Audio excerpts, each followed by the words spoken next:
Hey, what up everybody? This is Steviebreech coming to you. This is the rise and fall of Steviebreech video. Last night I put up a video on YouTube and I labeled it Undertaker debuts on Monday Night Raw, or something close to that. Undertaker returns, I think, is actually what it was. And honestly, the shit hit the fan. Not for the biggest shitstorm I've ever seen. I believe my highlight was 164 dislikes on my video talking about Vince McMahon crying and handing over control of WWE to Triple H a few years back in 2011. Not quite Gemini status, but almost quite there. That is the top of the top for me. Honestly, the reason why I made the video, which I forgot to talk about in my video, was just for the fact of that the night before, everybody was putting up videos saying Undertaker's going to debut on Monday Night Raw.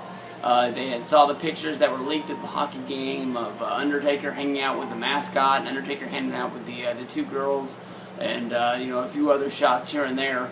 Everybody was giving their opinions on that's why he was in Nashville, was for the reason that Nashville was the host of Raw on Monday, and he was just killing some time before the big show, and he was stupid for spoiling his return and coming back.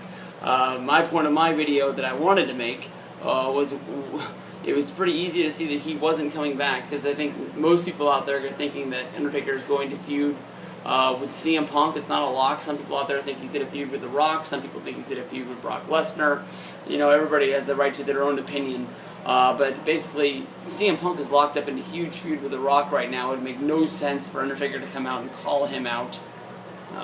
Honestly, my dream situation was for Undertaker to come out during the Elimination Chamber match and stop Punk from winning the title from Rock, costing him things, and coming out and saying that Punk is the one guy out there that believes that he could beat The Undertaker, be his biggest opponent out there, that the guy that could actually give him the biggest run for his money, because Undertaker, sort of wants the streak to be over. Is the storyline that I think of in my mind that I would really want to roll with. More on that to come as I really start to figure that one out. Basically, Undertaker wasn't going to come out there and fight Heath Slater. He wasn't going to do this or that. But I don't know what people wanted me to call the video other than that. I just was basically trying to poke the bear of people, saying that he was going to come back, and they were so sure that he was going to come back. But you don't really see a whole lot of people make videos, saying that they were wrong. I'm not saying that I've never been wrong, because I've done it, because I like to go off on tangents about all sorts of weird things that are going to happen. It's all an angle. Honestly, it's not the first time I've done it for a video. I don't know what else you would have wanted me to call it. I think the title's too long if I would have labeled it this is a video about The Undertaker not coming out on Monday Night Raw, mostly because I don't think it would fit, and I don't think anybody would want to watch it. I was like a lot of people out there in 2010 when I started making videos. I got very, very lucky to get to the point where I was at. I think there's a lot of people every day that start making YWC videos that give up because no one's watching them. If you go back in my past, I have a lot of videos that nobody watched.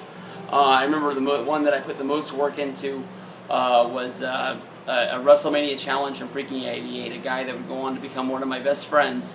I worked on the video, honestly, for 2 hours making it, and I put it up, and I got 10 views, which was probably a highlight for me back then if you reach 10 views. So I just remember, that was the point where I actually thought I was going to give up for the fact that I worked on the video for 2 hours, and I got 10 views. But that made Freaking 88 subscribe to me, give me the shout out for the make gangbang video, and he was off to the races from there. A few other people have helped me out along the way, but it honestly is a whole lot of luck. 100 people start to make videos and one person makes it through, and for every 5 people that start making videos, 6 people quit, if that makes sense to you.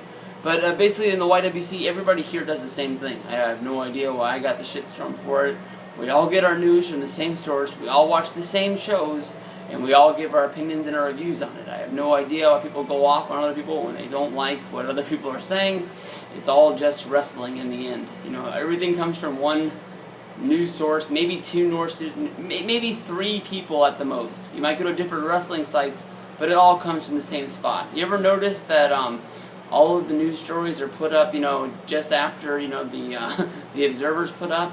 I honestly think that's where a lot of it comes from. Most places have, the respect to put it up there that their source is, the Wrestling Observer or Figure 4 Daily. Some don't, but if you don't know that's where it comes from, you're a fool. Because I think, they are the most respected and most looked at, people that do videos out there. But we honestly all do the same thing. I have no idea why we point fingers at other people for saying they're doing things that they're not going to do. So if you were that offended from my video, I apologize. But I'm telling you right now, I'm going to do it again. And that's just the way it is. If you truly meant what you said, that you're never going to watch one of my videos and that you were going to unsubscribe, you have every right to. I honestly believe that most of you just said that and you're not going to. So I don't know. We'll see what happens. Steviebreech, the self-destruction of Steviebreech, it's all downhill from here. Peace out.